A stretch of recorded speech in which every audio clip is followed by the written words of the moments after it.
आज की वीडियो में मैं आप लोगों को कंप्लीट फ्लास्क वेब फ्रेमवर्क के बारे में बताने वाला हूं। फ्लास्क वेब फ्रेमवर्क को कैसे यूज करने हैं पाइथन प्रोग्रामिंग में। Is a light web framework जो कि हमारे पास बिल्ड करते हैं वेब एप्लीकेशंस को। सिंपल वेबसाइट से लेकर एक पावरफुल वेबसाइट आप फ्लास्क की मदद से बना सकते हैं इजीली। लेंथी होने वाली है तो इस वीडियो को 5 चैप्टर्स में डिवाइड कर दिया। फर्स्ट चैप्टर में हम लोग फ्लास्क एंड इट्स बेसिक्स के बारे में बात करने वाले हैं कि आप लोग फ्लास्क को कैसे यूज करेंगे और इसमें आप लोग रेंडम टेम्पलेट्स का कैसे यूज करेंगे, आप HTML एंड CSS का कैसे यूज करेंगे। तो फर्स्ट चैप्टर में ये हम कवर कर लेंगे। चैप्टर में हम लोग जिंजा टेम्पलेट्स का यूज करने वाले हैं। तो जिंजा टेम्पलेट्स क्या है मैं आप लोगों को सेकंड चैप्टर में बता दूंगा। तो हम फॉर्म्स का यूज करने वाले यानी गेट एंड पोस्ट मेथड्स का यूज करने वाले कि आप यूजर से इनपुट कैसे लेंगे। और फोर्थ चैप्टर में हम थोड़ा सा एडवांस लेवल पे जाएंगे यानी हम WT फॉर्म्स को भी यूज करने वाले हैं कि आपने WT फॉर्म्स को मॉड्यूल्स को आपने कैसे लेने और उसको कैसे यूज करने, इसके मेथड्स क्या हैं तो मैं आप लोगों को कंप्लीटली बताने वाला हूँ। हम लोग डेटाबेसेस के बारे में बात करने वाले हैं यानी आप लोग एक वेबसाइट बनाते हैं, उसमें आप यूजर से तो डेटा लेते हैं मगर वो डेटा आप कहाँ पर स्टोर कराते हैं। तो उसके लिए हमें डेटाबेसेस की जरूरत होती है। तो डेटाबेसेस में आपको SQL या SQL एल्केमी का यूज करना पड़ेगा। तो मैं फिफ्थ चैप्टर में मैं आप लोगों को SQL और SQL एल्केमी दोनों बताने वाला हूँ कि आपने दोनों का यूज कैसे करना है। आप लोगों की फिर चॉइस है अगर आप जो भी यूज करना चाहिए, लेकिन आप लोगों को दोनों सीखने चाहिए। ऐसे केसेस भी हमारे पास आ जाते हैं कि हमें SQL एल्केमी का यूज करना पड़ता है या हमें सिर्फ SQL का यूज करना पड़ता है, बहुत ही ज्यादा। चलिए बिना टाइम वेस्ट किए स्टार्ट करते हैं अपने इस फ्लास्क ट्यूटोरियल को। Get started. तो हमारे पास चैप्टर नंबर 1 है फ्लास्क एंड इट्स बेसिक यानी आपने फ्लास्क वेब फ्रेमवर्क को कैसे यूज करना है। और आपने इसके मतलब मैं आप लोगों को फर्स्ट चैप्टर में जैसे इतना बताने वाला हूँ कि आपने फ्लास्क को कैसे इंपोर्ट करना है, उसको यूज करने का मेथड क्या है, और फिर उसके बाद मैं आप लोगों को ये भी बताऊंगा कि आपने रेंडम टेम्पलेट्स का कैसे यूज करना है यानी आपने HTML को कैसे यूज करने फ्लास्क के अंदर। तो मैं आप लोगों को बताने वाला हूँ। तो मैं जल्दी से कंप्यूटर स्क्रीन पर मैं आ गया हूँ। तो यहाँ पर मैंने VS कोड विजुअल स्टूडियो मैंने ओपन कर रखा है। अगर आप लोग बाई चांस कुछ भी एडिटर आप यूज करना चाहते हैं तो ठीक है। तो मैं जल्दी से यहाँ पर टर्मिनल पे जाऊंगा, न्यू टर्मिनल। अब आपको फर्स्ट काम क्या करना है, आपको फ्लास्क को इंस्टॉल करना है। आप ये एक लाइब्रेरी है जिसको आपको इंस्टॉल करना पड़ेगा। तो यहाँ पर आप लोगों ने पिप इंस्टॉल फ्लास्क लिख देने।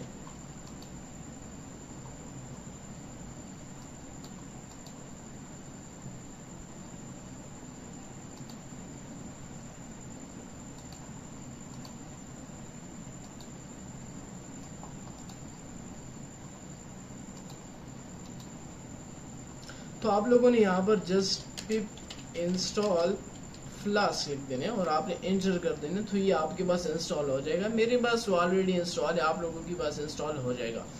तो यहाँ पर मैं जल्दी से एक main.py के नाम से एक फाइल ओपन कर लेता हूँ। तो यहाँ पर अब मैं फ्लास्क को इंपोर्ट कैसे करूँगा। तो आपने करना कि आपने फ्रॉम फ्लास्क इंपोर्ट कर दो मेरे पास फ्लास्क को, ठीक है। तो आपने F कैपिटल लिखना है, ठीक है। तो ये मेरे पास ऑलरेडी इंस्टॉल है। तो आप लोगों के पास ये फ्लास्क इंस्टॉल हो जाएगा इजीली। तो यहाँ पर जब मैंने कहा कि आपने फ्लास्क से इंपोर्ट कर देना फ्लास्क को, लेकिन आप लोगों ने यहाँ पर ख्याल रखना है कि आपने यहाँ पर F कैपिटल लिखना है। तो उसके बाद मैं ऐप के नाम से एक वेरिएबल लेता हूँ और इसके अंदर मैं जो मैंने फ्लास्क को इंपोर्ट किया मैं उसको ले लेता हूँ और यहाँ पर मैं कहता हूँ अंडरस्कोर नेम ले लो मेरे पास। ये मैं आपको बताता हूँ कि ये मैं क्यों यूज़ कर रहा हूँ।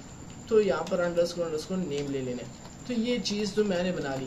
अब उसके बाद मैंने एक वेब एप्लीकेशन बनाना है जिसके लिए मैं एक फंक्शन डिफाइन करना चाहता हूँ। उस फंक्शन के अंदर मैं कुछ राइट करना चाहता हूँ।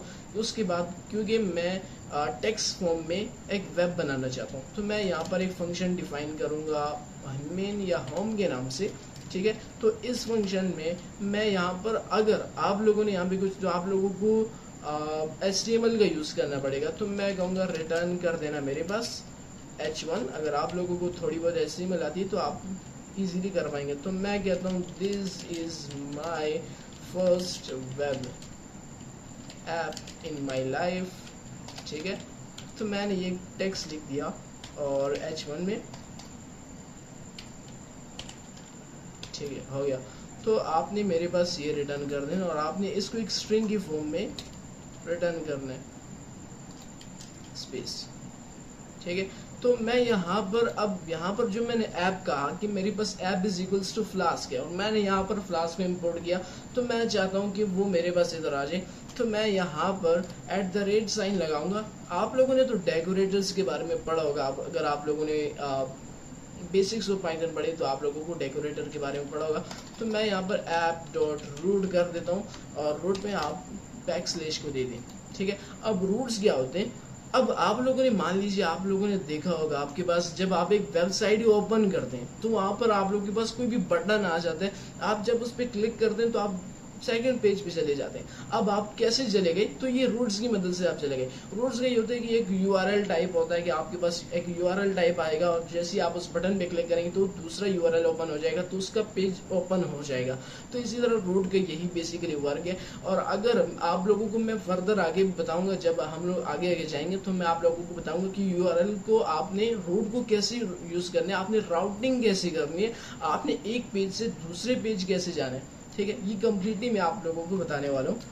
अच्छा, तो ये मैंने कहा कि रिटर्न कर दो this is my first web in my life, और H1 में क्योंकि हमने HTML का यूज किया तो मैं कहूँगा इफ अगर name is equals to main हुआ,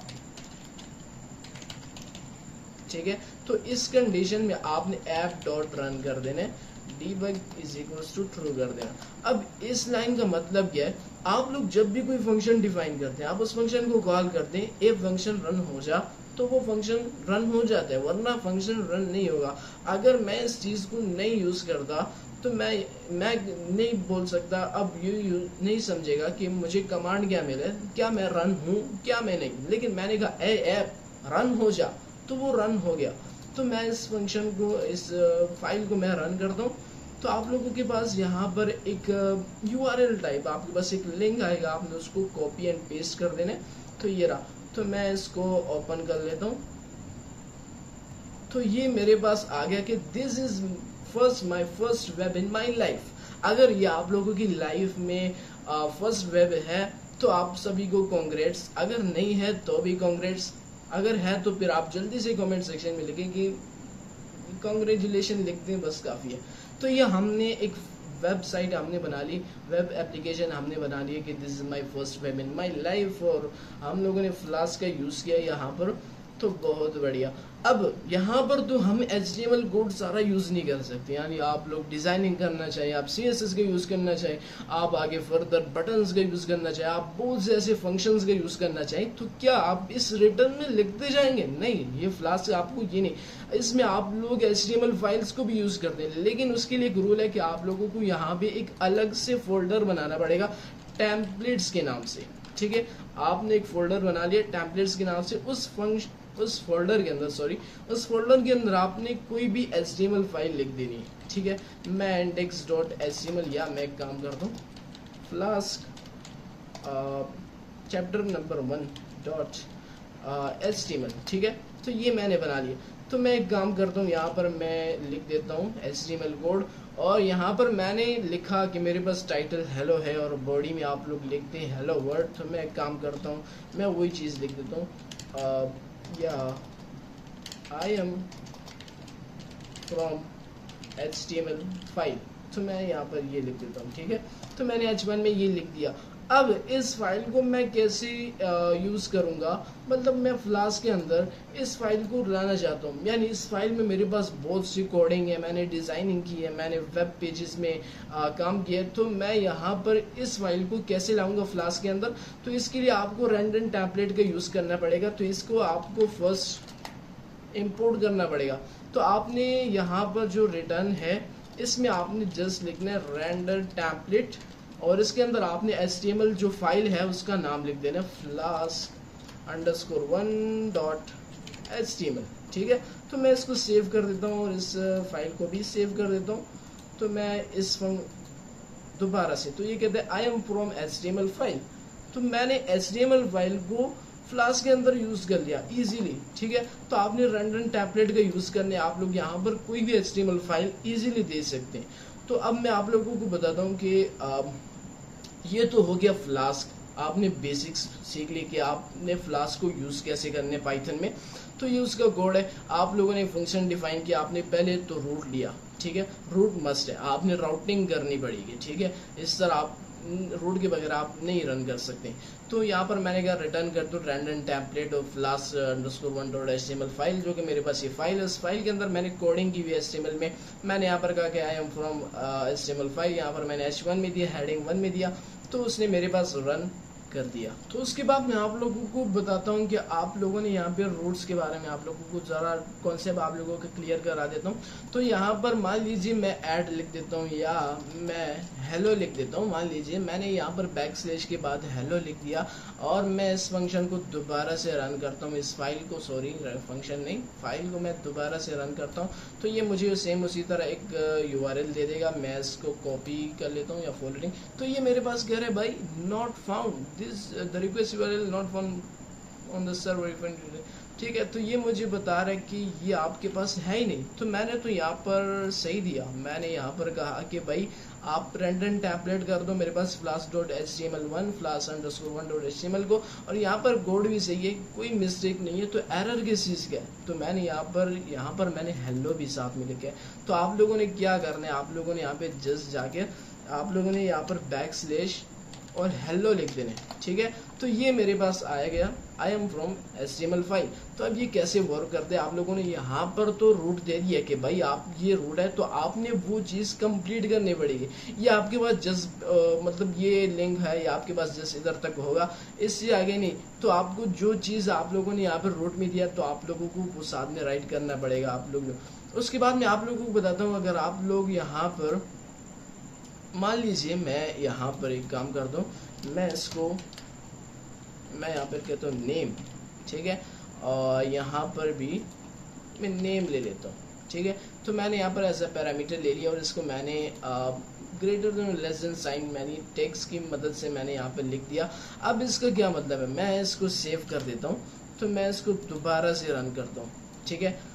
तो दोबारा से मैं यहाँ पर इसको कट कर देता हूँ। जो मेरे पास पहले फर्स्ट जो URL था मैं उसको यहाँ पे पेस्ट करता हूँ। तो ये मेरे पास वही चीज़ बता रहा है कि आपके पास URL फाउंड नहीं है, तो यहाँ पर मैंने दिया था। तो मैं एक काम करता हूँ, मैं कहता हूँ समीर ले लो। तो ये मेरे पास अब कह रहा है कि आई एम फ्रॉम HTML5, ठीक है। तो पहले तो मैंने दिया था कि हेलो, तब मैंने उसने जाकर मुझे सही से मेरा पेज दिखाया, मेरा वेब मुझे दिखाया। लेकिन यहाँ पर तो मैंने नेम दिया, यहाँ पर मैंने greater than less than sign का यूज़ किया, ठीक है। और इसका मतलब क्या है कि आप लोगों ने एक पैरामीटर पास किया, उसका आप लोग आर्गुमेंट देंगे, ठीक है। तो मैं यहाँ पर कहता हूँ, यहाँ पर मैंने होम में पैरामीटर पास किया, तो यहाँ पर आप लोग जो भी दे सकते हैं, आप लोग यहाँ पर पाइथन दे दें, ठीक है। और ये आपके पास आई एम फ्रॉम HTML वही चीज़ आपके पास रिटर्न कर देगा। तो इस चीज़ का ये मतलब है। तो यहाँ पर मैं क्या करता हूँ, मैं कहता हूँ साथ में मेरे पास रिटर्न कर दे नेम को भी, ठीक है। Name is equals to name, या मैं एक काम करता हूँ, यहाँ पर कहता हूँ प्रिंट कर देना मेरे पास नेम को। तो मैं इसको दोबारा से सेव करता हूँ। अब यहाँ पर मैंने पाइथन दे दिया उसकी जगह, तो ये मुझे बोले आई एम फ्रॉम HTML5, ठीक है, ये मुझे सही से दे रहे हैं मेरा वेब। लेकिन यहाँ पर इसने मेरे पास उसी नेम को यहाँ पर प्रिंट भी कर दिया, ठीक है, उसी नेम को मेरे पास यहाँ पर प्रिंट कर दिया। अगर मैं इसको दोबारा से रन करता हूँ, मैं एक काम करता हूँ, इसको दोबारा से करता हूँ और इस टाइप में समीर दे देता हूँ, ठीक है। तो यहाँ पर आप लोग देख सकते हैं समीर मेरे पास प्रिंट हो गया। अगले चैप्टर में मैं आप लोगों को जिंजा टेम्पलेट्स के बारे में बताऊंगा, तो इसी चीज़ को हम लोग जिंजा में भी सीखेंगे। तो जो मेरे पास ये नेम है मैं उसको यहाँ पर HTML फाइल में लगा दूंगा जिंजा टेम्पलेट की मदद से, और जो मेरे पास वो नेम एंटर करेगा, यानी वो जो URL में देगा वो ये चीज़ मेरे पास रिटर्न कर देगा, ठीक है। तो अगले चैप्टर में आप लोगों को ये दोबारा से बताने वाला हूँ, आप लोग कंप्लीटली समझ जाएंगे कि इसका बेसिकली वर्क किस तरह है। तो ये मैंने आपको फ्लास्क के बारे में बताया कि आप लोगों ने फ्लास्क को कैसे यूज़ करना है, ठीक है, बस मैंने आपको इतना बताया। और उसके बाद मैंने आप लोगों को रूट्स के बारे में बताया कि रूट्स कैसे वर्क करते हैं, राउटिंग आप लोगों ने कैसे करनी है, और रैंडम टेम्पलेट का कैसे यूज़ करना है आपने किसी भी HTML फाइल को। अब मान लीजिए आप लोग CSS फाइल का भी यूज़ करना चाहते हैं अपनी कोडिंग में, तो यहाँ पर जैसे मैंने टेम्पलेट्स फोल्डर बनाया उसके अंदर आपने फ्लास्क को, अगर आप फोल्डर नहीं बनाएंगे तो आपको एरर आएगा। लेकिन आप लोगों ने ध्यान रखना है जो फ्लास्क जो पाइथन की फाइल है वो आपके पास ये फोल्डर से बाहर होनी चाहिए, ठीक है। तो अगर आप लोगों को CSS का यूज करना है, CSS फाइल का, तो इसके लिए आपको एक अलग से फोल्डर बनाएगा, ये रूल है, ठीक है। स्टैटिक के नाम से आपने एक फोल्डर बनाना है, उस फोल्डर के अंदर आप मान लीजिए index.css लिख सकते हैं, ठीक है।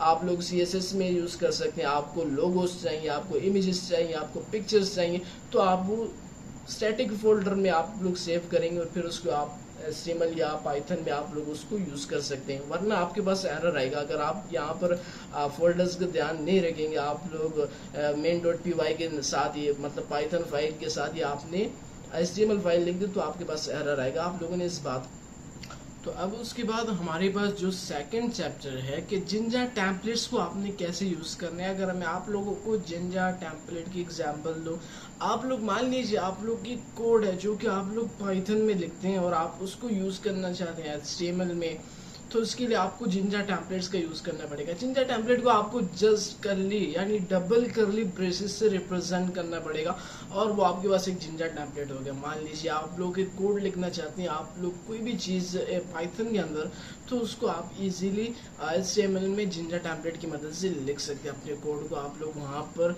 राइट कर सकते हैं। अगर आप लोगों ने कैसे करने हैं, तो चलिए मैं आप लोगों को कंप्यूटर स्क्रीन पे लेकर चलता हूँ।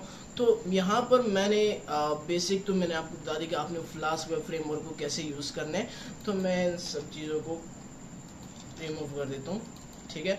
तो यहाँ पर अब मैं आप लोगों को बताने वाला हूँ कि आपने जिंजा टेम्पलेट को कैसे यूज करना है। अब आपका सारा फोकस जो है जिंजा टेम्पलेट पे होना चाहिए। तो मैं यहाँ पर अब जिंजा टेम्पलेट को आपने कैसे यूज करना है, मैं आप लोगों को एक छोटी सी एग्जांपल दे देता हूँ। मैं मान लीजिए मैं यहाँ पर कहता हूँ कि नेम इज इक्वल्स टू मान लीजिए मैं समीर ले लेता हूँ, ठीक है। और ठीक है, तो मैं यहाँ पर अब जिंजा टेम्पलेट को आपने यूज करना है, यानी HTML में आप कुछ भी कोड लिखना चाहते हैं तो आपको जहाँ पर आपने रैंडम टेम्पलेट का यूज किया है, यानी आपने एक HTML फाइल ली, उसके साथ आपने एक वेरिएबल की फॉर्म में, यानी आप जो चीज लेना चाहते हैं उसको एक वेरिएबल में स्टोर करना है और उस वेरिएबल को आगे फर्दर आपने HTML में यूज करना है और वो भी एक डबल करली ब्रेसेस में आपने उसको रिप्रेजेंट करना है। तो मैं यहाँ पर नेम ही ले लेता हूँ। मैं कहता हूँ name is equals to name और यहाँ पर जो जिंजा HTML फाइल है मैं उसमें जाकर मैं इस चीज़ को रिमूव कर देता हूँ। तो मैं कहता हूँ कि आपने यहाँ पर डबल करली ब्रेसेस में आपने उस नेम को ले लेना है। तो मैं काम करता हूँ, मैं कहता हूँ माय नेम इज, आपने ये H1 की फॉर्म में आपने लिख देना है, तो आपने ये लिख देना है। तो मैं इस फाइल को सेव कर देता हूँ और मैं इस फाइल को रन कर देता हूँ। तो ये मेरे पास उसी तरह एक URL दे देगा, मैं उसको ओपन कर दूंगा, ठीक है। तो ये ओपन हो गया और इसने कहा कि माय नेम इज समीर। अब इसको कैसे पता चला कि माय नेम इज समीर? तो बेसिकली हुआ क्या कि मैंने यहाँ पर एक वेरिएबल दिया नेम के नाम से और उसमें जो मेरे पास डेटा है, जो मेरे पास पाइथन में है, मैं आप लोगों को एक और एग्जांपल देता हूँ, आप लोगों को कॉन्सेप्ट क्लियर हो जाएगा। आप लोगों ने रैंडम मॉड्यूल के बारे में तो सुना ही होगा, आप लोग रैंडम मॉड्यूल को कैसे यूज करते हैं। तो मैं एक काम करता हूँ, यहाँ पर मैं कहता हूँ random is equals to random dot rand int और आपने 1 से लेकर 1000 तक, ठीक है। तो मैं यहाँ पर नेम ले लेता हूँ, मैं कहता हूँ नेम इज इक्वल्स टू मेरे पास रैंडम है, ठीक है। तो आपने इस वेरिएबल को ले लेना है और इस वेरिएबल में मैंने इसको स्टोर कर दिया। अब इसी चीज़ को मैं यहाँ पर डबल करली ब्रेसेस यानी जिंजा टेम्पलेट का यूज़ करके मैं यहाँ पर उसको ले लूँगा और मैं यहाँ पर टेक्स्ट की फॉर्म में H1 में लिख देता हूँ कि दी रैंडम नंबर इज, ठीक है। और मैं इसको सेव कर देता हूँ और दोबारा से मैं इसको भी सेव कर देता हूँ और यहाँ पर मैं इसको रीलोड कर देता हूँ। तो यहाँ पर वेयर इज नॉट वेरिएबल, ठीक है। तो रैंडम डॉट रैंड इंट मैं काम कर रहा हूँ, यहाँ पर मैं ले लेता हूँ नंबर, ठीक है। तो आपने, क्योंकि ये एक मॉड्यूल है और मैंने सेम उसी तरह ले लिया तो ये कंफ्यूज होगा। तो मैं इसको दोबारा से रन करता हूँ, मैं इसको रिफ्रेश, तो ये कहते हैं द रैंडम नंबर इज 164। आप लोगों को यहाँ पे दिख रहा है कि मैंने जिंजर टेम्पलेट को कैसे यूज़ किया। मैं दोबारा से रन करता हूँ, कहते हैं रैंडम इज 432 438। मैं दोबारा से 620 115, ठीक है 185। ये आपके पास रैंडम नंबर 1 से लेकर, यहाँ पर मैंने पाइथन कोड में कहा कि आपने रैंडम डॉट रैंड इन कर देना है 1 से 1000 तक, ठीक है।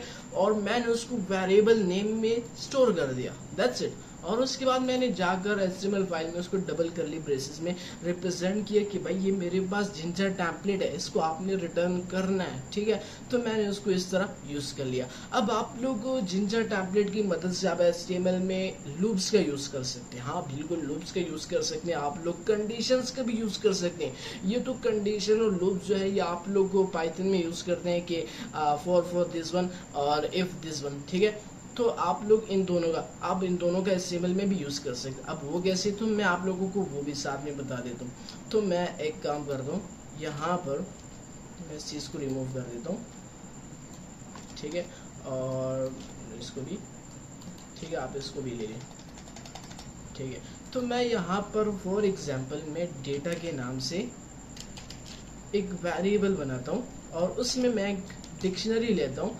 उसमें जो मेरे पास नेम है, अब उस नेम का मेरे पास तुम ले लो एक समीर ले लो, उसकी जो एज होगी, भाई अपने स्ट्रिंग की फॉर्म में लेने, उसकी जो एज होगी मान लीजिए मैं 19 ले लेता हूँ उसकी एज, ठीक है।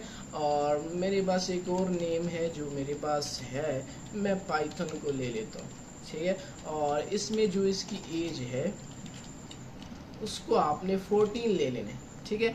तो मैं यहाँ पर एक वेरिएबल बनाता हूँ, मैं यहाँ पर न्यू डेटा के नाम से बना लेता हूँ। मैं कहता हूँ इज इक्वल्स टू कर दो मेरे पास डेटा को, ठीक है।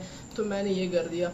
अब यही चीज़, ठीक है, तो मैंने यहाँ पर डेटा तो ले लिया, ठीक है। तो मैं चाहता हूँ कि मैं इसको स्टेप बाय स्टेप मैं इसको सॉल्व करूँ। मैं कहूँ कि आपने डेटा पे लूप लगा लेने और उस लूप लगाने के बाद आपने ये चेक करना है कि आपने मुझे वो रिटर्न करने, या आप एक कंडीशन दे देते हैं कि भाई अगर जिसकी एज मेरे पास ग्रेटर देन 19 होगी या 18 होगी तो आपने करने के भाई ये मुझे प्रिंट कर देने, और अगर जिसकी एज मेरे पास लेस देन 18 होगी आपने मुझे ये रिटर्न कर देने।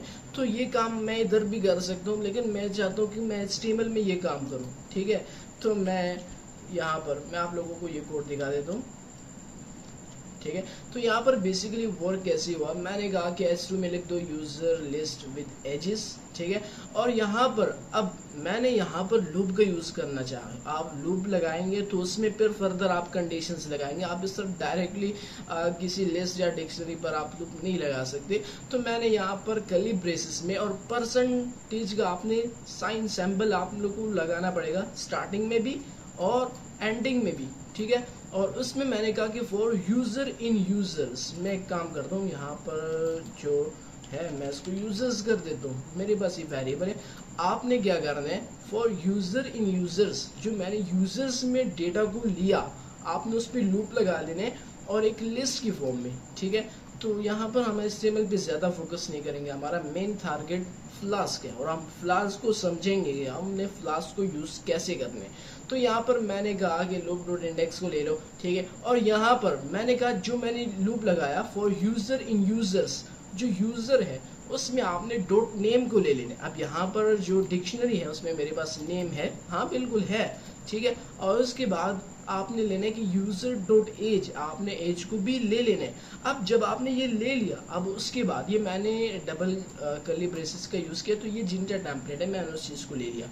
तो आप लोग इस तरह पाइथन कोड को यूज कर सकते हैं। तो मैंने यहाँ पर अब कंडीशन लगा दी, तो आपने उसी तरह सेम कर्ली ब्रेसेस और इसमें परसेंटेज का सिंबल आपने स्टार्टिंग में और एंडिंग में देना है, ये मस्ट है, वरना आपके पास लूप या कंडीशन काम नहीं करेगा HTML में। तो मैंने कहा यूजर डॉट एज, अगर वो मेरे पास ग्रेटर देन और इक्वल्स टू 18 हुआ तो इसमें आपने, मैं एक काम करता हूँ इसको मैं H1 की फॉर्म में कर देता हूँ, ठीक है। और एंड पे जाके स्टेप को क्लोज कर देता हूँ। तो इसी चीज़ को मैं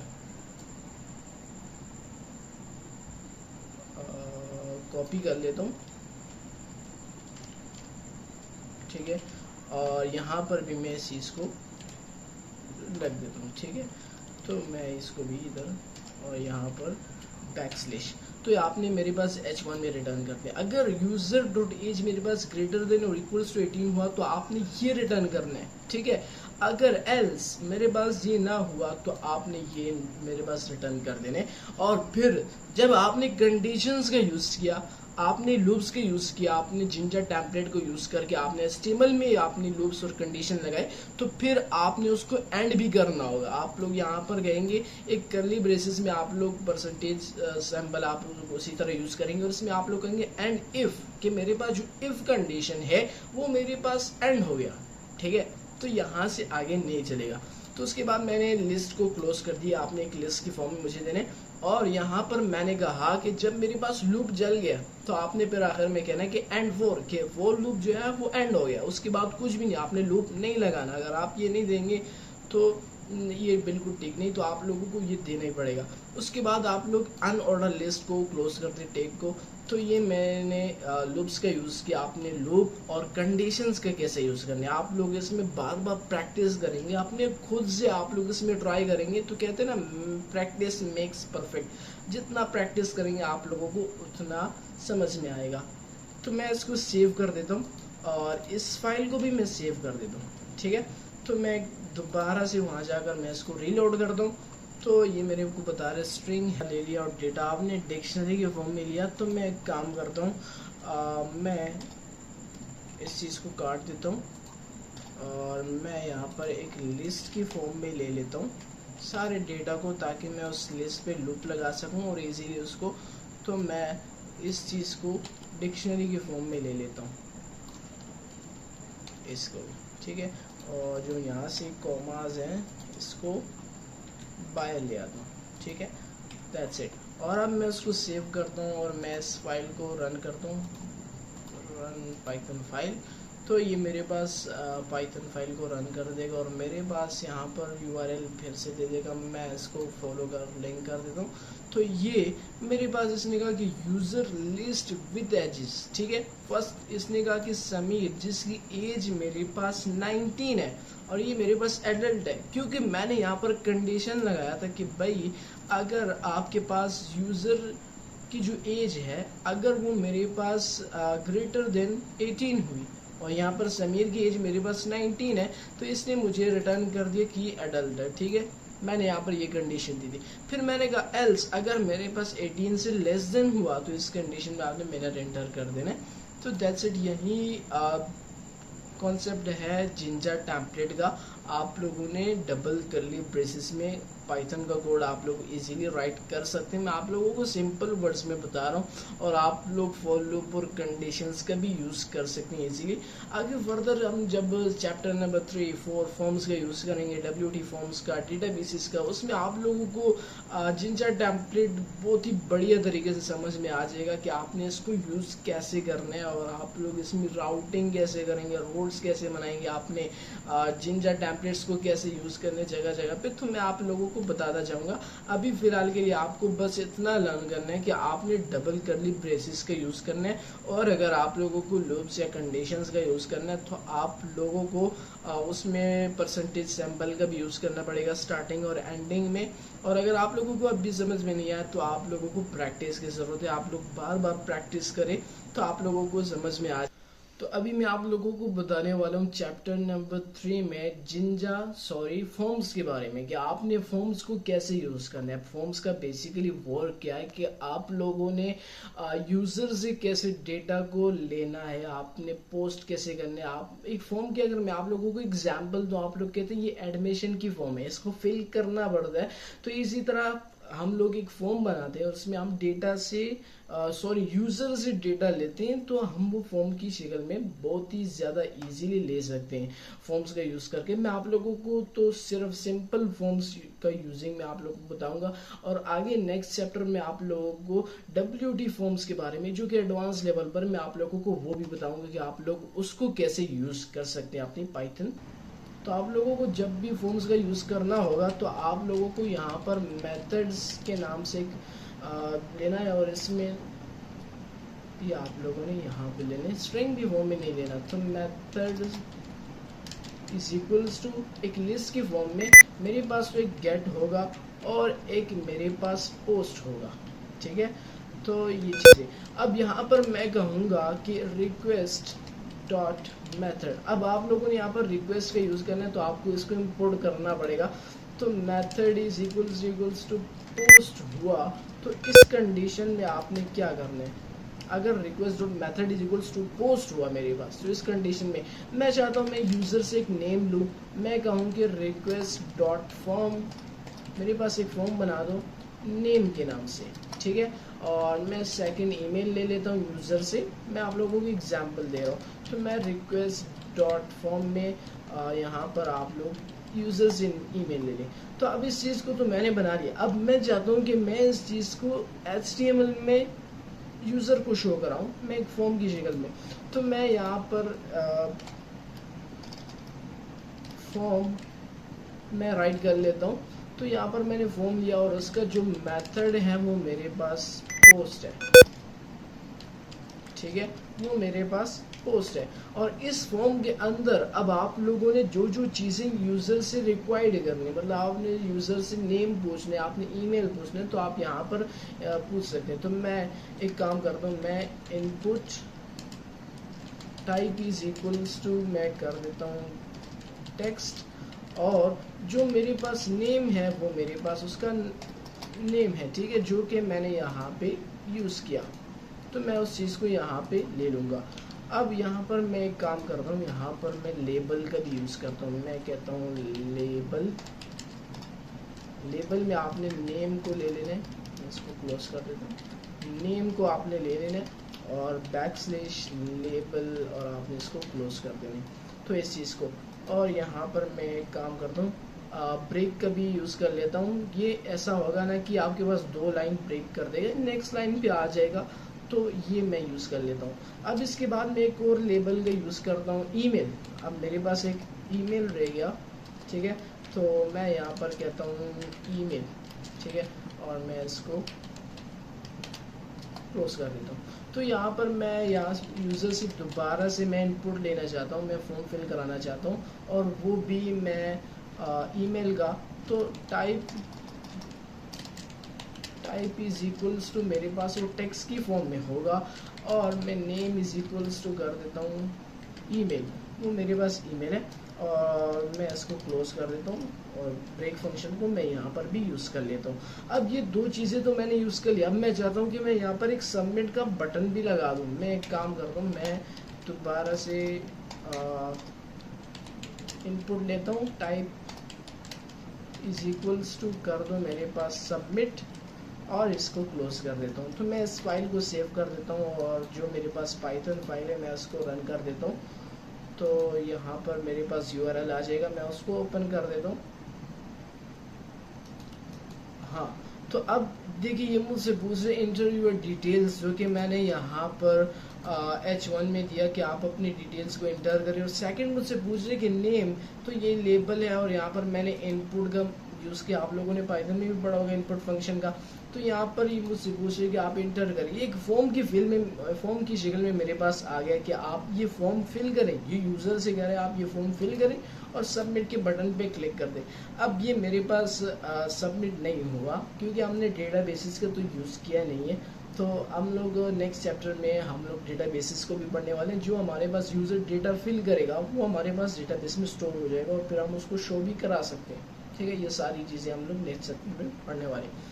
तो यहाँ पर बेसिकली फॉर्म्स वर्क कैसे कर रहे हैं। तो यहाँ पर मैंने आप लोगों ने यहाँ पर रिक्वेस्ट एक फंक्शन एक कंडीशन लगानी है। अगर मेरे पास method is equals to post हुआ, अब गेट कैसे होता है, मैं एक काम करता हूँ, मैं इसको दोबारा से कंटिन्यू करता हूँ और मैं इसमें डेटा को डाल देता हूँ और सबमिट कर देता हूँ। तो यहाँ पर आप, ठीक है, तो यहाँ पर मैंने कहा कि name is equals to request dot form कर दो, फॉर्म में मेरे पास नेम को ले लो, ईमेल को ले लो। ये तो जस्ट सिंपल फॉर्म्स का हमने यूज़ किया, आप लोगों ने सिंपल फॉर्म्स का।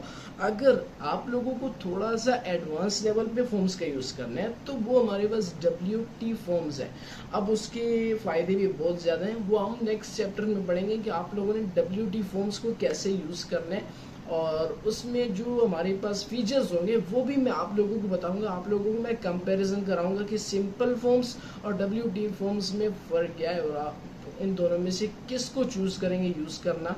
तो अगर आप लोगों को सिंपल वेबसाइट बनानी है तो आप लोग को सिंपल फॉर्म्स का भी यूज़ कर सकते हैं, और अगर आप लोग को चाहते हैं कि हम लोग थोड़े से फीचर्स साथ में ऐड करना चाहते हैं तो आप लोग WT फॉर्म्स का भी यूज़ कर सकते हैं।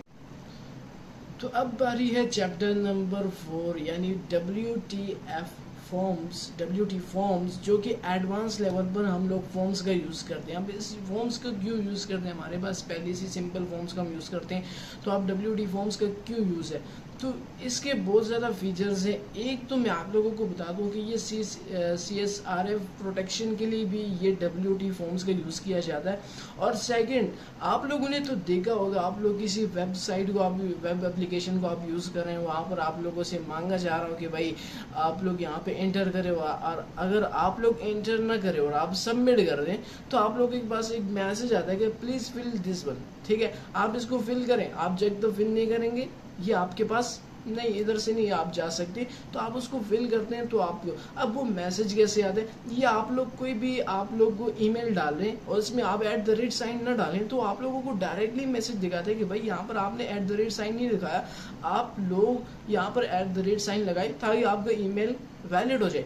तो अब ये वर्क कैसे कर रहे हैं, यहाँ पर WT फॉर्म्स का यूज़ किया जा रहा है, यहाँ पर वैलिडेटर्स का यूज़ किया जा रहा है, और इसमें ये कहा जा रहा है कि आपके पास ये इनपुट रिक्वायर्ड होना चाहिए। आप इनपुट नहीं देंगे तो आपको नहीं जा सकता। ठीक है, और उसके बाद अगर आप लोगों ने ईमेल में आप लोगों ने @ साइन नहीं लगाया तो ये आपके पास वैलिड नहीं होगा, ये इनवैलिड होगा। अगर आप लोग कोई लिंक पेस्ट कर रहे हैं और आप HTTP साथ में नहीं ऐड करते तो आपके पास वो लिंक भी इनवैलिड होगा, वैलिड नहीं होगा। अब ये सारा काम जो है WT फॉर्म्स ही संभाल रहा है, वे वैलिडेटर्स ही संभाल रहे हैं। तो अब इसको आपने पाइथन में कैसे यूज़ करने, फ्लास्क में स्पेशली, तो मैं आप लोगों को बताता हूँ। तो मैं आ जाता हूँ कंप्यूटर स्क्रीन पर, और यहाँ पर तो हम लोगों ने यूज़ किया सिंपल फॉर्म्स का। ठीक है, तो मैं एक काम करता हूँ, मैं इसको हटा देता हूँ, और अब मैं यूज़ करने वाला हूँ WT फॉर्म्स का।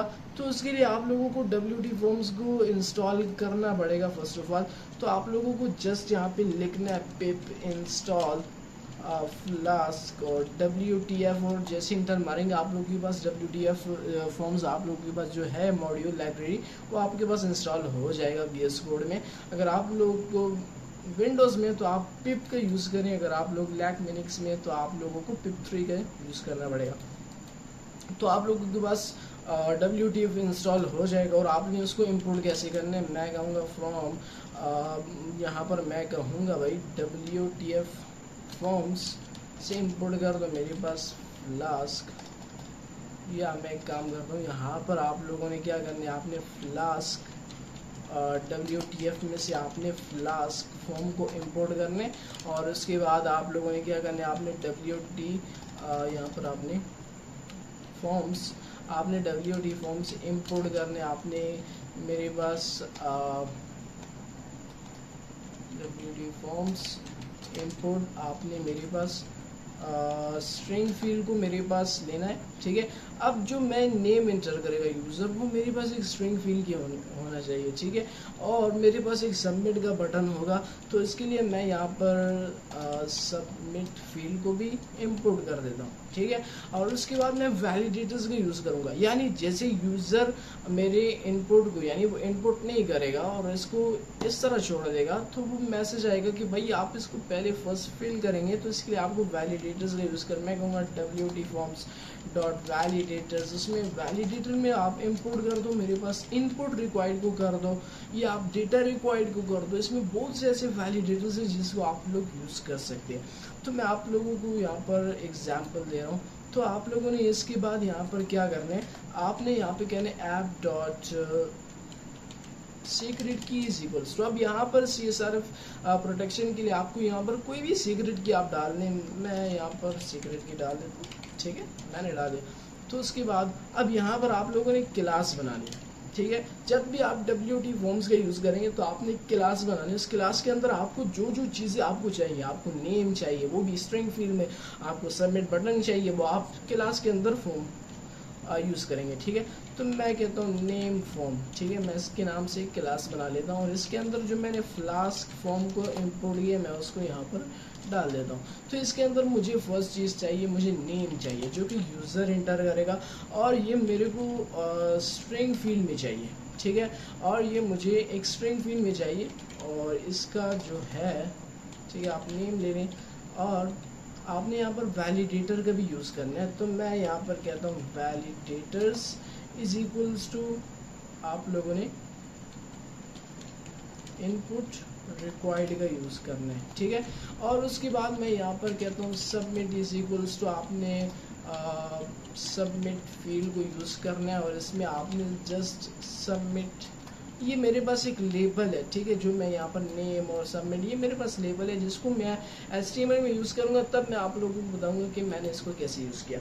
तो उसके बाद ये बात होगी, मैंने क्लास बनाई नेम फॉर्म्स के अंदर जो मुझे डेटा चाहिए था मैंने वो डाल दिया, ठीक है, मैंने नेम सबमिट, ये आप लोग और कुछ भी आप ईमेल पासवर्ड ये सारा आप लोग उसमें यहाँ पर आप लोग यहाँ पर ले सकते हैं, साथ में पासवर्ड फील्ड को भी ले सकते हैं, आप लोग यूज़ कर सकते हैं, ठीक है। WT फॉर्म्स में यही आसानी है कि सिंपल फॉर्म्स की बजाय आप लोग यहाँ पर बहुत से फीचर्स आप लोग ले सकते हैं इजीली, ठीक है। तो आप लोग मैं आप लोगों को रिकमेंड करता हूँ WT फॉर्म्स आप लोग इसको यूज़ किया करें सिंपल फॉर्म्स की बजाय, क्योंकि वो तो बिगिनरली है और वो इजी भी है, लेकिन यहाँ पर आप लोगों को बहुत से ऐसे फीचर्स मिलेंगे। तो यहाँ पर जब मैंने कहा कि भाई आपने यहाँ पर क्या करना है, मैं यहाँ पर मैं कहता हूँ फॉर्म इज इक्वल्स टू, अब जो मैंने यहाँ पर एक क्लास बनाई नेम फॉर्म के नाम से, ठीक है, तो मैं उसको यहाँ पे डाल देता हूँ। तो जब मैंने कहा कि फॉर्म मेरे पास इक्वल्स टू है दिस वन क्लास, और इसके बाद मैं कहता हूँ इफ़ अगर form dot validate on submit हुआ तो इस कंडीशन में आपने क्या करना है, इस कंडीशन में आपने, मैं कहता हूँ नेम इज इक्वल्स टू, आपने form dot name dot data, ठीक है, और जो मेरे पास है आपने यहाँ पर जो मेरे पास फॉर्म है उसमें जो मेरे पास नेम है आपने उसका डेटा ले लेना है, ठीक है, दैट्स इट। और मैं यहाँ पर कह देता हूँ कि दैट्स इट। तो उसके बाद अब यहाँ पर मैं HTML में जिंजा टेम्पलेट का यूज़ करूँगा, मैं डबल कर्ली ब्रेसेस में ये सारी चीज़ें डाल दूंगा। तो इसके लिए मैं यहाँ पर एक वेरिएबल लूँगा, ये रूल है, आपने यहाँ पर एक वेरिएबल लेना है जिसमें आपने उस डेटा को स्टोर करना है ताकि आप उसको फिर जिंजा टेम्पलेट में डाल दें, ठीक है। तो मैं कहता हूँ form is equals to form और name is equals to name. अब जो फॉर्म है वो मेरे पास है जिसमें मेरे पास पूरी क्लास है, ठीक है, और सेकंड मेरे पास नेम है जिसमें मेरे पास सिर्फ नेम का डेटा होगा, मैंने उसको यहाँ पे डाल दिया। तो अब यहाँ पर HTML फाइल पे चलते हैं और यहाँ पर हम लोगों ने सिंपल फॉर्म्स का यूज़ किया, तो मैं यहाँ पर अब यूज़ करूँगा, तो अब मैं यहाँ पर इसकी जगह मैं ये वाला कोड पेस्ट कर देता हूँ जो कि मैंने यहाँ पर WT फॉर्म्स का यूज़ किया।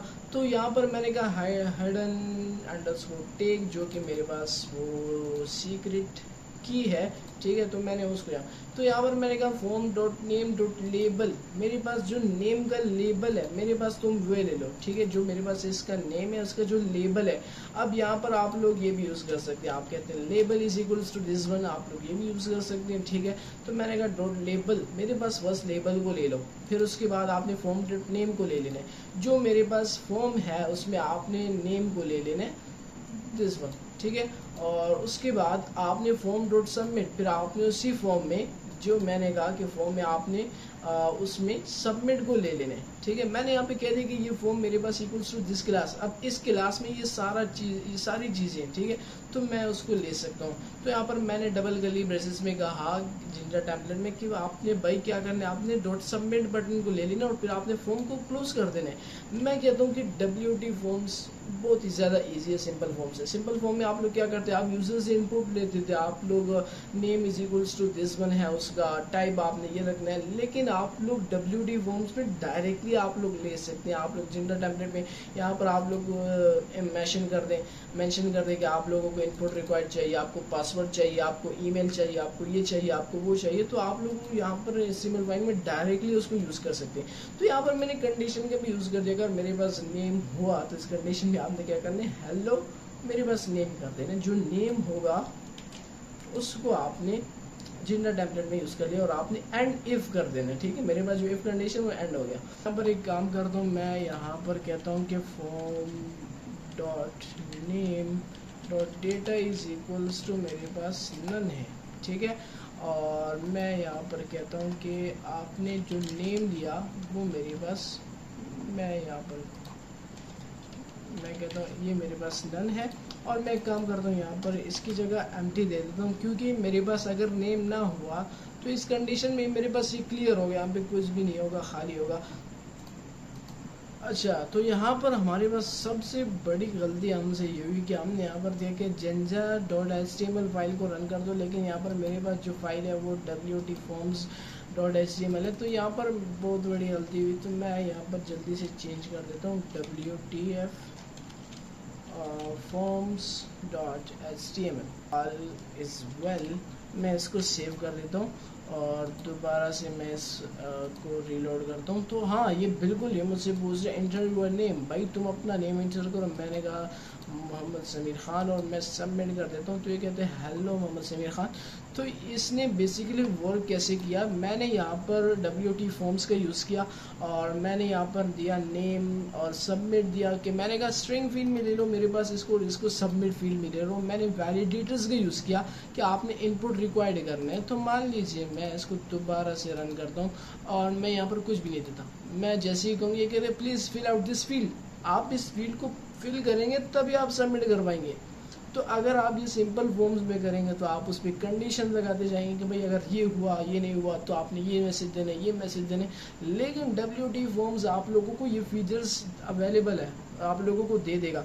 तो यहाँ पर वैलिडेटर्स में इसने क्या किया कि इनपुट रिक्वायर्ड, यानी इनपुट रिक्वायर्ड होना चाहिए। ठीक है, तो आप लोग इस तरह बच के नहीं जा सकते। तो यही बेसिकली यूज है WT फॉर्म्स का, और इसमें कोई ज़्यादा कॉन्सेप्ट नहीं है। बस आप लोगों को जस्ट एक क्लास आप लोगों की क्लास बनाना है और इस क्लास के अंदर आपने जो चीज़ें यूज़र से लेनी है, ठीक है, फॉर्म की शक्ल में, तो आपने वो चीज़ें इसमें लिख देनी है और फिर आपने एक वेरिएबल में उसको लिख देना है और फिर उसी वेरिएबल को आपने यहाँ पर रैंडम टेम्पलेट में ले लेना है और फिर उसी वेरिएबल को आपने HTML फाइल में जिनचा टेम्पलेट की फॉर्म में आपने उसको यूज कर लेने और आप लोगों को आउटपुट मिल जाएगा। तो अब बारी है चैप्टर नंबर 5 यानी डेटाबेसेस के बारे में। अब आप लोग वेब एप्लीकेशन में डेटाबेसेस को क्यों यूज करते हैं। मान लीजिए आप लोग किसी वेब पर जाते हैं और आप लोग वहां पर एक लॉगिन का फॉर्म होता है जिसको आप लोगों को फिल करना होता है। आप लोग उसमें अपना यूजर नेम और पासवर्ड देते हैं, उसके बाद आप लोग लॉगिन हो जाते हैं। लेकिन जब सेकेंड टाइम आप लोग फिर से वही यूजर नेम और पासवर्ड देते हैं तो आप लोग दोबारा से लॉगिन हो जाते हैं। लेकिन अगर आप लोग पासवर्ड इनकरेक्ट देंगे तो आपको बताएगा कि भाई आपने इनकरेक्ट दिया। अब उनको कैसे पता चला कि आपने सेकंड टाइम पासवर्ड आपने इनकरेक्ट दिया, क्योंकि वो पासवर्ड को जाके डेटाबेसेस में स्टोर करते हैं और फिर डेटाबेसेस से वो लोग डेटा को रिट्रीव करते हैं कि भाई आया इसने डेटा ठीक दिया या गलत दिया। तो इसीलिए हम वेब एप्लीकेशंस में डेटाबेसेस को भी साथ में यूज करते हैं। तो मैं आप लोगों को डेटाबेसेस में SQL के बारे में बताऊंगा और SQL Alchemy का यूज बताऊंगा कि आपने इन दोनों को कैसे यूज करना है। फर्स्ट में मैं आपको SQL यानी स्ट्रक्चर क्वेरी लैंग्वेज के बारे में बताऊंगा, उसके बाद में आप लोगों को SQL Alchemy के कुछ मॉड्यूल्स हैं उनको इंपोर्ट करके आपने फिर उसको यूज करना है। अब इन दोनों में से जो आप लोगों को मैं रिकमेंड करता हूँ, अगर आप लोग वेब एप्लीकेशंस में काम करना चाहते हैं आप लोग SQL का भी यूज कर सकते हैं और इसके साथ साथ आप लोग SQL Alchemy का भी यूज कर सकते हैं। लेकिन एंड तक के बाद ऐसे केसेस आ जाते हैं कि आप लोगों को एक ही को चूज करना होता है। अब आप लोगों ने सीखना कितना है। अब स्ट्रक्चर क्वेरी ये तो अलग से एक लैंग्वेज है SQL। अब आपको उसमें मास्टर नहीं बनना, आपको जितना चाहिए, मतलब आप अपनी वेब एप्लीकेशंस में जितना डेटा आप लोग स्टोर करना चाहते हैं आप लोग जस्ट उतना SQL या SQL Alchemy सीखे। इससे ज्यादा आप लोग एडवांस में न जाए, यानी डेटा को क्रिएट कैसे करते हैं, अपडेट कैसे करते हैं, रीड कैसे करते हैं और उसके बाद डिलीट कैसे करते हैं। आप लोगों ने बस इसके बेसिक्स पर ज़्यादा फोकस देना है और आप लोग इसको अपने वेब एप्लीकेशंस में इजीली यूज़ कर सकते हैं। तो चलिए मैं आप लोगों के साथ कंप्यूटर स्क्रीन शेयर कर देता हूँ। तो यहाँ पर मैं जल्दी से VS को विजुअल स्टूडियो कोड ओपन कर लेता हूँ। मैं आप लोगों को तो फर्स्ट ऑफ ऑल SQL.py मैं आपको SQL बताऊंगा कि आपने SQL का यूज़ कैसे करना है। तो SQL को यूज़ करने के लिए आपको SQLite 3 मॉड्यूल का यूज़ करना पड़ेगा, जो कि पाइथन के अंदर बिल्ट इन फंक्शन है। और उसके बाद आप लोगों को कनेक्शन बनाना होगा, यानी आप किस नेम के, आप कौन सा डेटाबेस बनाना चाहते हैं, किस नाम का। तो मैंने पर example.db के नाम से मेरे पास एक डेटा बनाओ, SQLite 3 को कनेक्ट कर दो इसके साथ।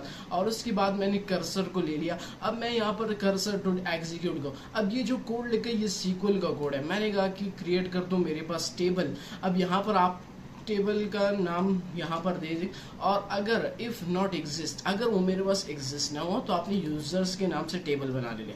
फॉर एग्जांपल उसमें आपने कॉलम्स क्या बनाने, आईडी आप बना लें इंटीजर प्राइमरी की ऑटो इंक्रीमेंट, ठीक है। और नेम ले लो जो कि मेरे पास टेक्स्ट होगा, नॉट नल होगा, ठीक है। तो वो हमारे पास खाली नहीं होना चाहिए। उसके बाद ईमेल ले लो, और उसके बाद अब आपने इस डेटाबेस में, इस टेबल में आपने किसी चीज़ को, मतलब आपने डेटा इंसर्ट करना है। तो इसके लिए आपको इंसर्ट इनटू यूजर्स, अब ये टेबल है, उसमें अंदर मेरे पास 2 कॉलम्स, एक नेम है और एक ईमेल है, जिसमें हमने डेटा को इंटर करना है। अब इसकी वैल्यूज़ मुझे नहीं पता, और यहाँ पर मैंने वैल्यूज़ दे दी एलिस और इसका ईमेल दे दिया, ठीक है। और आपने उसको कनेक्शन डॉट कॉमिट कर देना है। उसके बाद अगर आप लोग रीड करना चाहते हैं तो उसके लिए आपको सेलेक्ट कीवर्ड का यूज़ करना पड़ेगा। एस्टेरिस्क साइन यहाँ पर सारे जितनी रोज एंड कॉलम्स होगी सबको आपके पास रीड करके देगा।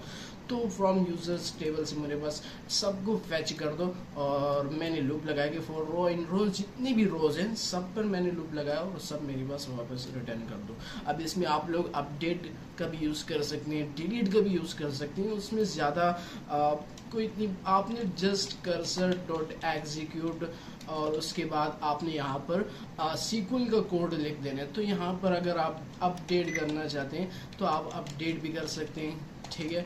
अब यहाँ पर आईडी आप देना चाहते हैं तो आईडी भी दे सकते हैं। आप डिलीट करना चाहें बाय यूजिंग आईडी तो आप डिलीट भी कर सकते हैं। तो यही दैट्स इट, आप लोगों ने बस CRUD का यूज़ करना है। CRUD का क्या मतलब, create, read, update and delete. आप लोग इस फंक्शन का यूज़ कर सकते हैं। आप लोग SQL को भी अपने डेटाबेसिस के लिए यूज़ कर सकते हैं वेब एप्लीकेशंस में। और उसके बाद जो मेन है, मैं आप लोगों को SQL एल्केमी के बारे में बताने वाला हूँ कि आप लोगों ने SQL एल्केमी का यूज़ कैसे करना है। तो उसके लिए आप लोगों को कुछ मॉड्यूल्स को इंपोर्ट करना पड़ेगा। तो फर्स्ट ऑफ ऑल तो मैं यहाँ पर जल्दी से कुछ मॉड्यूल्स को इंपोर्ट कर देता हूँ, जैसे कि फ्रॉम आपने फ्लास्क, और उसमें मेरे पास ले लेना SQL एल्केमी में आपने इंपोर्ट कर देने मेरे पास SQL एल्केमी को। उसके बाद आपने SQL एल्केमी में, अब मुझे यहाँ पर जो डेटा चाहिए, ठीक है। अब यहाँ पर मैंने यहाँ पर एक फॉर्म बनाया, जिस तरह मैंने यहाँ पर WD फॉर्म्स का यूज़ किया, और यहाँ पर मैंने लॉगिन के नाम से क्लास बनाई फॉर्म्स के लिए, और इसको जाके यहाँ पर यूज़ कर दिया।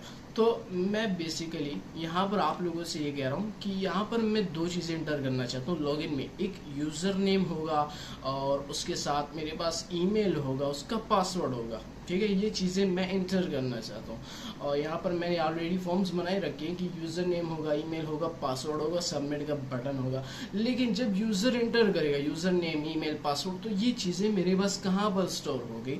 तो इसके लिए मैं SQL एल्केमी का यूज़ कर रहा हूँ। तो मैं यहाँ पर SQL एल्केमी मेरे पास इंपोर्ट कर देना, एक स्ट्रिंग को कर देना, ठीक है। और जो मेरे पास डेटा होगा वो तो एक स्ट्रिंग की फॉर्म में होगा, और मेरे पास एक इंटीजर की फॉर्म में होगा, जो कि मैं उसको आईडी ले लेता हूँ, ठीक है। ऑटो इंक्रीमेंट मैं उसको दे दूंगा कि प्राइमरी की मेरे पास ये होगा। और उसके बाद मैं कहूँगा SQL एल्केमी .orm से आपने इंपोर्ट कर देने मेरे पास मैप्ड को, ये आपने कैपिटल M वाला लेना है। और उसके बाद आपने मैप्ड कॉलम, जो हम कॉलम्स लेंगे, ये 3 चीज़ें आपने SQL एल्केमी में इंपोर्ट करनी है। इसके अलावा भी बहुत सी ऐसे फीचर्स और मॉड्यूल्स हैं, लेकिन बिगिनर्स के लिए, आप लोगों के लिए 3, उसके बाद आप लोग स्टेप बाय स्टेप आगे मूव करेंगे। तो यहाँ पर तो हमने इन मॉड्यूल्स के इंपोर्ट कर लिया SQL एल्केमी। उसके बाद अब जैसे कि यहाँ पर हमने WD फॉर्म्स में हमने पढ़ा कि हम एक सीक्रेट की देते, तो उसी तरह उस टाइप में आप लोगों को बताता हूँ। तो आपने app.config लिख देना है, config, और उसमें आपने आपने राइट करना है SQL Alchemy, SQL Alchemy, ठीक है। और अंडरस्कोर डेटाबेस अंडरस्कोर URI आपने ये लिख देने और मेरे पास इक्वल्स टू है। अब आप लोग अगर माई SQL को यूज़ करते हैं, मैं यहाँ पर SQLite को यूज़ कर रहा हूँ क्योंकि मेरे पास जो ऑलरेडी इंस्टॉल है वो मेरे पास DB ब्राउज़र फॉर SQLite है, ठीक है। अगर आप लोग ऑनलाइन किसी डेटाबेस को यूज़ कर रहे हैं तो आप यहाँ पर माई SQL भी इंटर कर सकते हैं। तो मैं SQLite को यूज़ कर रहा हूँ, तो मैं SQLite को करूँगा और यहाँ पर कॉलम और ट्रिपल बैकस्लैश के बाद आप लोगों ने यहाँ पर किसी भी नाम से आपने एक डेटाबेस बना लेना है। तो मैं कहता हूँ कि भाई मेरे पास आपने लॉगिन के नाम से एक DB ब्राउज़र या DB डेटाबेस आपने बना लेना है। मैंने ये डेटाबेस बना ली, उसके बाद मैं यहाँ पर कहूँगा कि DB इज इक्वल्स टू, मैं वेरिएबल ले लेता हूँ जो मैंने SQL Alchemy का यूज़ किया, उसके अंदर मैं ऐप को ले लेता हूँ, ठीक है। और यहाँ पर अब जैसे कि मैंने यहाँ पर क्लास बनाई फॉर्म्स के बारे में, इसी तरह आपने डेटाबेस भी बनाना है। SQL Alchemy में आपने इसी तरह डेटाबेस भी आप क्लास बना सकते हैं। तो मैं कहूँगा क्लास लॉगिन फॉर्म के नाम से क्लास बना, उसमें फ्लास्क यहाँ पर आपने db.model को आपने इंटर कर देने, तो कॉलन लगाकर अब यहाँ पर जो जो चीज़ें मुझे चाहिए, मुझे फर्स्ट चाहिए ID, ठीक है। और यहाँ पर कॉलन और आपने मैप लगा लेने। अब ये आपको किस चीज़ में चाहिए, मुझे इंटीजर में चाहिए, ठीक है। और ये मेरे पास इक्वल्स टू है, मैं मैप्ड कॉलम का यूज़ करूँगा और इसमें मेरे पास जो है यहाँ पर मैं इसको इंटीजर की फॉर्म में लूँगा, ठीक है। जो मैंने ऊपर ऑलरेडी इंपोर्ट कर रखा है, यहाँ पर मैंने इस चीज़ को ले लिया। और इसके बाद मैं यहाँ पर कहता हूँ कि जो मेरे पास एक इंटीजर होगा, जो मेरे पास ID है वो मेरे पास प्राइमरी की इज इक्वल्स टू ट्रू है, ठीक है। और उसके बाद मैं यहाँ पर नेम लूँगा, यूज़र नेम ले लेता हूँ, ठीक है। और ये भी मेरे पास मैप्ड, और इसमें आपने इसको स्ट्रिंग लेना है, ठीक है, str। और ये मेरे पास इक्वल्स टू है, आपने मैप्ड कॉलम ले लेना है और कॉलम के अंदर आपने स्ट्रिंग को लेना है, ठीक है। इसको आपने स्ट्रिंग को ले लेना है और जो मेरे पास नल एबल इज इक्वल्स टू हो जाएगा फॉल्स, यानी अगर यूज़र ने इंटर न किया, खाली हुआ, तो ये मेरे पास फॉल्स है, आपने लाजमी इसको इंटर करना है, ठीक है। और उसके बाद जो मेरे पास है ईमेल, अब जो है ये मेरे पास मैप, और ये मेरे पास भी आपने str में ले लेना है, ठीक है। और मैप कॉलम में आपने इसको भी एक स्ट्रिंग की फॉर्म में ले लेना है और ये भी nullable is equals to false, okay. उसके बाद मैं पासवर्ड लूँगा जो कि मैं स्टोर करना चाहता हूँ अपने DB में, यानी डेटाबेस में। तो यहाँ पर मैप, और मैप में आपने ले लेने ये भी str में, इसमें बहुत से ऐसे पासवर्ड मतलब करेक्टर्स और मिक्स देते हैं, इस वजह से इसको भी आपने इसमें ले लेने। और इसके बाद आपने मैप्ड कॉलम बना लेने, यहाँ पर मैप्ड कॉलम बना लेने, उसको आपने स्ट्रिंग की फॉर्म में ही ले लेने, ठीक है। और ये भी मेरे पास नल एबल इज इक्वल्स टू हो जाएगा फॉल्स, ओके। उसके बाद दैट्स इट। अब मुझे जो चाहिए ID चाहिए, यूज़र नेम चाहिए, ईमेल चाहिए और उसके बाद पासवर्ड चाहिए। ये चीज़ें मैं स्टोर कराना चाहता हूँ अपने DB डेटाबेस में और SQL Alchemy की मदद से। तो यहाँ पर तो मैंने ये चीज़ें बना ली और उसके बाद जो मैंने ये क्लास बनाई, तो यहाँ पर मैं कहता हूँ कि form is equals to login के नाम से जो मैंने क्लास बनाई, यहाँ पर भी मैंने क्लास बनाई। और चलिए इसमें बेसिक डिफरेंस ये है कि यहाँ पर मैंने S का यूज़ किया फ्लास फॉर्म के लिए और यहाँ पर मैंने S का यूज़ नहीं किया, तो ये माइंड में रखना पड़ेगा। तो जब मैंने कहा कि मेरे पास form is equals to login form है जो मैंने डेटाबेस के लिए यूज़ किया, तो ये वाला। अब यहाँ पर मैं कहूँगा अगर फॉर्म मेरे पास डॉट वैलिडेट ऑन सबमिट हुआ, तो इस कंडीशन में वैलिडेट और सबमिट हुआ तो इस कंडीशन में मैं कहूँगा न्यू डेटा। मैं एक वेरिएबल बना लेता हूँ और इस वेरिएबल में मैं लॉगिन फॉर्म को ले लेता हूँ और जो कि मेरे पास डेटाबेस का क्लास है। तो इसके अंदर जो मुझे चाहिए, मुझे यूज़र नेम चाहिए और जो यूज़र नेम है वो मैंने यहाँ पर फॉर्म्स में मैं यूज़र को फॉर्म दूंगा कि भाई आप इंटर करो। वो जब यूज़र अपना यूज़र नेम इंटर करेगा, मैं उस चीज़ को डेटाबेस में स्टोर कराना चाहता हूँ, तो मैं यहाँ पर कहूँगा user name, I think form पहले लिखना चाहिए, form dot user name dot data. ठीक है, जो मेरे पास फॉर्म है यूज़र नेम के साथ, यूज़र नेम के, ठीक है, उसमें से आपने वो डेटा आपने इक्वल्स टू दिस वन कर देना जो कि मेरे पास डेटाबेस में स्टोर हो गए कॉलम की फॉर्म में। तो यहाँ पर तो हो गया। अब जो मुझे नेक्स्ट चाहिए वो मुझे ईमेल चाहिए तो मैं कहूँगा फॉर्म ईमेल डॉट डेटा, मुझे उसका भी डेटा चाहिए जो यूज़र ईमेल इंटर करेगा फॉर्म की शक्ल में। तो यहाँ पर अब उसके बाद last password, form dot password field नहीं, पासवर्ड डॉट डेटा यहाँ पर भी मैंने पासवर्ड, ठीक है, तो आपने ये इंटर कर देने। अब ये जो चीज़ जो हमने इंटर कर दी, अब उसके बाद मैं यहाँ पर ऐड करूँगा इसको मैं, ठीक है। तो अब ये डेटा तो मैंने इंटर कर दिया, अब इसी डेटा को मैं ऐड करना चाहता हूँ अपने डेटाबेस में। तो आपने db.session.add कर दो मेरे पास न्यू डेटा को, और उसके बाद आपने क्या करना है, आपने db.session.commit कर देने, ठीक है, दैट्स इट। और इसको हो गया।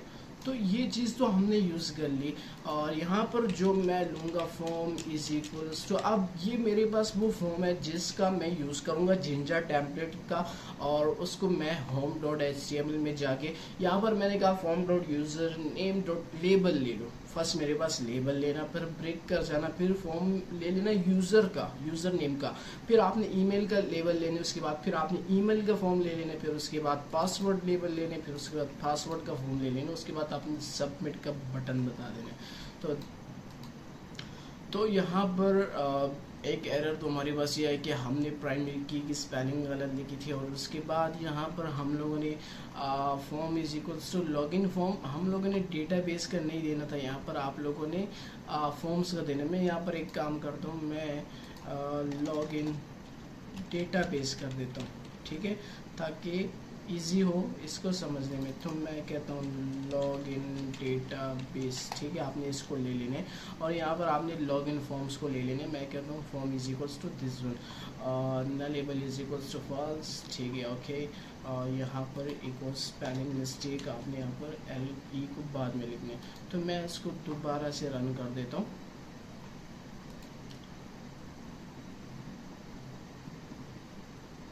तो यहाँ पर इसने मुझे URL दिया और मैं इसको ओपन कर लेता हूँ।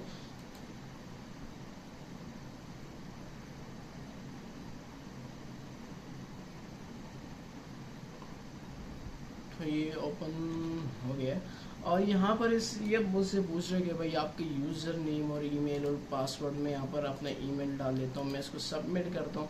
तो ये सबमिट हो गया। अब ये चेक कैसे करना है तो मैं आप लोगों को बताता हूँ।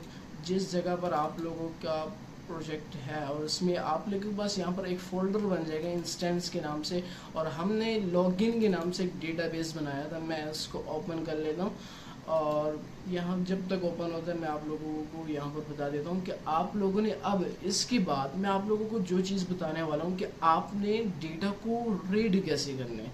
मान लीजिए आपके पास डेटाबेस में तो डेटा स्टोर हो गया है, जिस तरह हम लोगों ने यहाँ पर SQL Alchemy का यूज़ करके हमने इस डेटाबेस में ऐड कर दिया इस डेटा को, ठीक है। अब इस डेटा को मैं रीड करना चाहता हूँ, मैं शो कराना चाहता हूँ किसी को, या मैं इस डेटा को डिलीट कराना चाहता हूँ। जैसे SQL Alchemy में मैं कैसे करूँगा, तो यहाँ पर आपके पास लॉगिन डेटाबेस के नाम से एक टेबल बन गई आप लोगों के पास, इसको आपने ब्राउज़र टेबल में ओपन कर लेना है। और उसके बाद यहाँ पर इन आईडी नंबर 1 है जो कि मेरे पास प्राइमरी की, ये ऑटो इंक्रीमेंट होगा 1 2 3।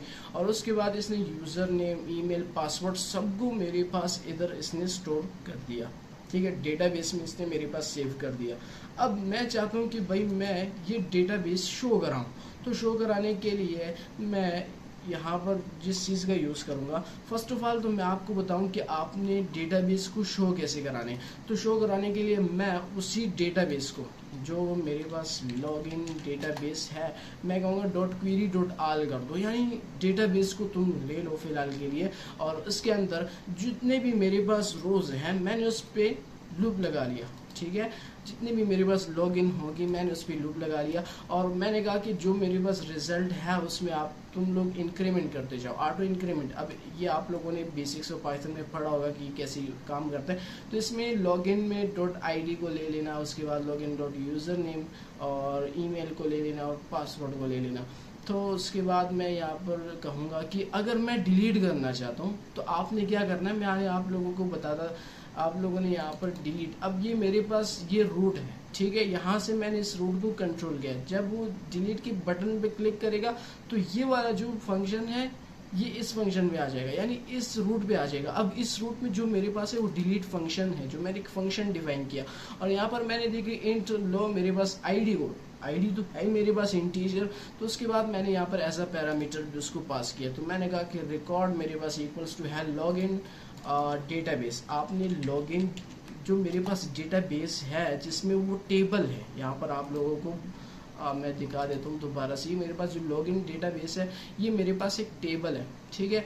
आपने जाना है इस टेबल में और आपने query.get और 404 जो एरर उसको आपने ले लेना है, ठीक है, उस क्वेरी को, और उसमें आपने आईडी को ले लेना है। तो आपने क्या करना है, db.session.delete कर देना मेरे पास रिकॉर्ड को, ठीक है। और उसके बाद अगर db.session रिकॉर्ड डिलीट हो गया उसके बाद आपने कमेंट कर देना है और आपने redirect URL for showing login में आपने दोबारा से उसी जगह पे आपने रुकना है, ठीक है। अब तो अभी मैं आप लोगों को बताता चलूँ कि आप लोगों ने अगर यूज़र से आपने आईडी का पूछना है कि भाई आप आईडी इंटर करें और उस आईडी को आपने डिलीट कर देना, यानी उस आईडी की रो को आपने डेटाबेस से डिलीट कर देना, तो इसके लिए आपको कैसे यूज़ करना है। अब आपने एक डिलीट फंक्शन का यूज़ किया, तो मैं आप लोगों के साथ जल्दी से कंप्यूटर स्क्रीन शेयर कर देता हूँ। तो यहाँ पर अब आपने डिलीट कैसे करने हैं तो मैं आप लोगों को बताता चलूँ उसी तरह। अब आपने जैसे WD फॉर्म्स का यूज़ किया ना, मैं उसी तरह यूज़ करूँगा। WD फॉर्म्स का एक क्लास बनाऊँगा डिलीट फॉर्म के नाम से, और उसमें मैं आप लोगों को बताता चलूँ कि आप लोगों ने कैसे यूज़र से एक फॉर्म की तरह, फॉर्म की शक्ल में आपने यूज़र से आईडी पूछनी है और उस आईडी को आपने डिलीट कर देना। तो यहाँ पर जिस जगह पे मैंने WD फॉर्म्स को इंपोर्ट कर रखी, तो मैं यहाँ पर आपने उसमें इंटीजर फील्ड को भी ले लेना है, ठीक है। और यहाँ पर मैं जल्दी से और मैं क्लास बना लेता हूँ। यहाँ पर मैं इस तरह करता हूँ, यहीं पर बना लेता हूँ। तो मैं यहाँ पर डिलीट के नाम से क्लास बनाऊँगा, ठीक है। तो यहाँ पर मैं कहता हूँ एक क्लास बनाओ डिलीट फॉर्म के नाम से, और उसमें तुम मेरे पास ले लो क्लास फॉर्म को, ठीक है। और उस फॉर्म के अंदर जो मुझे चीज़ चाहिए मैंने आईडी देनी, ठीक है। तो आईडी मैं ले लेता हूँ और यहाँ पर आपने उसको इंटीजर फील्ड में लेना है, ठीक है। और मेरे पास होगा इंटर योर आईडी, ठीक है।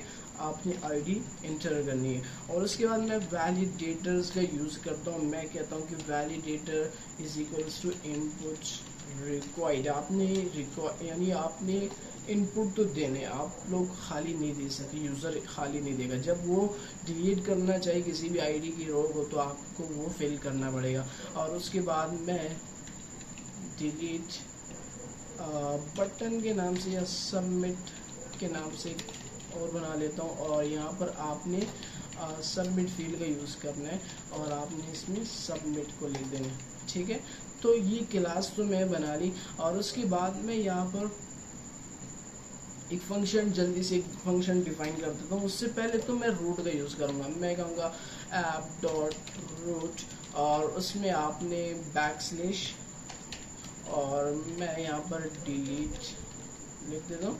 और यहाँ पर जो मेथड्स होंगे, अब मैं WT फॉर्म्स का यूज़ कर रहा हूँ, तो इसीलिए मैं यहाँ पर गेट एंड पोस्ट मेथड का यूज़ करूँगा। तो मैं उसको दे देता हूँ कि आपने गेट एंड पोस्ट मेथड का आपने यूज़ करना है। और उसके बाद मैं यहाँ पर एक फंक्शन डिफाइन करता हूँ डिलीट के नाम से, ठीक है। और इसके अंदर मैं यहाँ पर यूज़र से अब फॉर्म की शक्ल में मैं लूँगा, तो मैं कहूँगा form is equals to delete form ले लो मेरे पास। और इसमें आपने क्या करना है, आपने कहना है भाई रिकॉर्ड इज इक्वल्स टू, मैं कहता हूँ जो मेरे पास लॉगिन डेटाबेस है, आपने क्यूरी डॉट गेट कर देना है मेरे पास। तो यहाँ पर मैं एक और कंडीशन लगा देता हूँ। मैं कहता हूँ अगर मेरे पास form dot validate on submit हुआ, तो इस कंडीशन में आपने फिर मेरे पास ये कर देने, तो आपने रिकॉर्ड मेरे पास इक्वल्स टू कर देने। आपने लॉगिन डेटाबेस का जो टेबल है उसमें से आपने क्या गेट करने, आपने फॉर्म, जो मैं फॉर्म बना रहा हूँ उसमें मैं आईडी बना रहा हूँ, ठीक है। यहाँ पर मैंने आईडी का यूज़ किया, और आपने आईडी डेटा, ठीक है, आपने वो डेटा को गेट कर देने। अगर मेरे पास इफ रिकॉर्ड, अगर मेरे पास वो आईडी हुई जो यूज़र एंटर करेगा, तो इस कंडीशन में आपने क्या कर देने, आपने करना db dot session dot delete, delete का फंक्शन आपने यूज़ करना है। डॉट डिलीट कर दो मेरे पास फॉर्म, आपने डिलीट कर देने मेरे पास रिकॉर्ड को, ठीक है, जो मेरे पास यूज़र एंटर करेगा आपने उसी रिकॉर्ड को डिलीट कर देने। और उसके बाद आपने db dot session dot comment कर देने, ठीक है, आपने कमेंट कर देने। और यहाँ पर अगर मैं कुछ लिखना चाहूँ HTML की फॉर्म में, तो मैं उसको लिख सकता हूँ टेक्स्ट की फॉर्म में। मैं H1 में लिखना चाहता हूँ कि आपने विद आईडी, आपने जो आईडी इंटर की, तो मैं यहाँ पर कहूँगा, मैं यहाँ पर एफ स्ट्रिंग का यूज़ करता हूँ, फॉर्मेटेड स्ट्रिंग का। और यहाँ पर आपने कहना है कि आपने जो form dot ID dot data, आपने उसी को ले लेना, और विद आईडी डिलीटेड सक्सेसफुली, ठीक है। अगर मेरे पास रिकॉर्ड ना हुआ, तो इस कंडीशन में आपने मुझे रिटर्न कर देने स्ट्रिंग में, और मैं H1 का यूज़ करता हूँ हेडिंग 1। और आपने यहाँ पे कहना है कि विद आईडी, या मैं कहूँ कि आपने जो form dot ID dot data आपने जो इंटर की है वो मेरे पास इज़ नॉट फाउंड, ठीक है। और आपने H1 को क्लोज कर देना। तो यहाँ पर भी मैं \H1 और आपने इसको भी क्लोज कर देना। तो यहाँ पर तो मैंने कंडीशन का यूज़ कर लिया, और मैंने कहा कि आप, और उसके बाद आपने रिटर्न कर देने मेरे पास ओवरऑल, आपने रैंडम टेम्पलेट, और उसमें आपने डिलीट डॉट HTML को, और उसके बाद आपने form is equals to form कर देने, जो कि मैंने यहाँ पर लिया, ठीक है। अब इस चीज़ को मैं यूज़ करूँगा जिंजा टेम्पलेट में। तो उसके लिए मैं यहाँ पर टेम्पलेट्स में मैं जल्दी से डिलीट डॉट HTML बेसिकली, अब यहाँ पर मैं HTML राइट कर दूँगा, तो मैं HTML, और यहाँ पर तो टाइटल होगा कि डिलीशन, ठीक है, डिलीशन टाइटल हो जाएगा। और बॉडी में आप लोगों ने यहाँ पर, तो मैं इस चीज़ को रिमूव कर देता हूँ। आप लोगों ने यहाँ पर क्या करना है, बॉडी में आप लोगों ने राइट करना है। मैं यहाँ पर H1 में राइट कर देता हूँ कि दी डिलीशन, ठीक है, H1 में आपने उसको हेडिंग के तौर पे आपने राइट करने हैं। अब मुझे क्या बनाना है, मुझे फॉर्म्स बनाने हैं, ठीक है। तो मैं कहता हूँ फॉर्म बना लो जिसका method is equals to post है, ठीक है। इसका मेथड मेरे पास पोस्ट है और आपने इसको क्लोज कर दें। तो इस फॉर्म के अंदर मैं तो सबसे पहले लेबल लूँगा। मैं कहूँगा कि भाई आपने form dot ID dot label को ले लेना है और उसके बाद आपने ब्रेक कर देना है। तो उसके बाद मैं यहाँ पर जल्दी से फॉर्म डॉट ID के नाम से बनाऊँगा और यहाँ पर आप लोगों ने पैरेंथेसिस का यूज़ करूँगा। मैं डबल ब्रेक का यूज़ करूँगा ताकि बीच में 2 लाइंस का वक्फा आ जाए। और यहाँ पर मैं कहूँगा फॉर्म डॉट, अब मैंने एक और बटन बनाया था यहाँ पर, मैंने किस चीज़ के नाम से बनाया क्लास में, तो मैंने यहाँ पर बनाया डिलीट सबमिट के नाम से। तो मैं यहाँ पर जाऊँगा, मैं कहूँगा डिलीट सबमिट के नाम से आपने जो बटन बनाया उसको आपने, तो या इसको मैं सेव कर देता हूँ और जल्दी से main.py पे जाता हूँ। जो मैंने यहाँ पर ये यूज़ किया था, मैं एक काम करता हूँ, मैं इसको कमेंट आउट कर देता हूँ, ठीक है। अभी मैंने जो चीज़ चेक करनी वो डिलीशन यानी डिलीट वाले फंक्शन को मैंने चेक करना है। तो मैं इसको जल्दी से रन कर देता हूँ। तो ये मुझे URL दे देगा, मैं इसको ओपन कर लेता हूँ। ओके, ओपन हो जाए। तो ये ओपन हो गया और मैं यहाँ पर कुछ भी देता हूँ Gmail और मैं, हाँ यहाँ पर एक मिस्टेक हो गई। यहाँ पर home.html मैंने कहा था कि आपने जो मेरे पास शो होगा आपने इस चीज़ को, तो मैं काम करता हूँ, मैं सेम उसी तरह लिख देता हूँ। मैं इस चीज़ को हटा देता हूँ क्योंकि मैंने जो शो का फंक्शन था मैंने उसको हटा दिया, तो मुझे तभी एरर मिल रहा है क्योंकि मेरे पास रूट ही नहीं है। तो मैं इसको दोबारा से रन करता हूँ। ओके, तो उसके बाद मैं जल्दी से यहाँ पर मैं सबमिट का बटन पे क्लिक करता हूँ। ये चीज़ सबमिट हो गई, यानी ये चीज़ मेरे पास डेटाबेस में स्टोर हो गई। तो मैं एक काम करता हूँ, मैं इस टेबल के ब्राउज में जाता हूँ और यहाँ पर मेरे पास, ठीक है, 1 ID है और मैं एक काम करता हूँ, मैं यहाँ पर \delete और यहाँ पर अब मुझसे पूछे डिलीशन और इंटरव्यूअर ID, मैं कहता हूँ आपने 1 को डिलीट कर देना है। तो यहाँ पर फॉर्म डॉट सबमिट डिलीशन में आना है और यहाँ पर जो फॉर्म डॉट, यहाँ पर मैंने यूज़ किया डिलीट सबमिट और मैं काम करता हूँ। यहाँ पर जो मैंने क्लास बनाई मैं इसको सबमिट कर देता हूँ, ठीक है, और इसको सेव कर देता हूँ और यहाँ पर जो है मैं इसको सबमिट कर देता हूँ। That's it. और मैं इसको दोबारा से रन करता हूँ, फिर कंटिन्यू कर दूँ। मैं चाहता हूँ भाई, अच्छा यहाँ पर मैंने डबल कर्ली ब्रेसेस का यूज़ करना था, मैंने यहाँ पर सिंगल कर्ली ब्रेसेस का यूज़ किया, तो इस वजह से मेरे पास एरर आता। मैं इसको दोबारा से रन करता हूँ, ठीक है। तो अब ये मुझसे पूछे आप इंटर करें ID, मैंने कहा 1 ID को मैं डिलीट करना चाहता हूँ। तो क्या अब मेरे पास डेटाबेस में स्टोर हो गया? मैं दोबारा से मैं एक काम कर दूँ, दोबारा से मैं इस डेटाबेस को ओपन कर लेता हूँ। इंस्टेंस में होगा, सबमिट करेंगे तो आप लोगों का जो डेटा है वो आपके पास डिलीट कर देगा। तो आज के इस कंप्लीट फ्लास्क ट्यूटोरियल में हम लोगों ने कंप्लीट फ्लास्क के बारे में पढ़ा कि आप लोगों ने फ्लास्क वेब फ्रेमवर्क को कैसे यूज़ करना है अपनी पाइथन प्रोग्रामिंग में। और इसमें हम लोगों ने जिंजार टेम्पलेट्स के बारे में पढ़ा, फॉर्म्स के बारे में पढ़ा, आप लोगों ने फॉर्म्स कैसे बनाने, गेट एंड पोस्ट मेथड्स को कैसे यूज़ करने, और उसके बाद हम लोगों ने WD फॉर्म्स यानी एडवांस लेवल फॉर्म्स के बारे में पढ़ा कि आपने उनमें से जितने फीचर्स हैं आप लोगों ने वो फीचर्स कैसे हासिल करने। और उसके बाद हम लोगों ने डेटा बेसिस पे बात की कि आपने SQL एल्केमी को कैसे यूज़ करना है और उसके बाद SQL को आप लोगों ने कैसे यूज़ करना है। तो होप आप लोगों को ये वीडियो अच्छी लगी। अगर आप लोगों को ये वीडियो अच्छी लगी तो जल्दी से सब्सक्राइब के बटन पे क्लिक कर दें, क्योंकि आप लोगों को इस चैनल पर इसी तरह बहुत सी ऐसी वीडियोज़ आप लोगों को मिलते रहेंगे। So guys, thanks for watching this video. I will see you next time.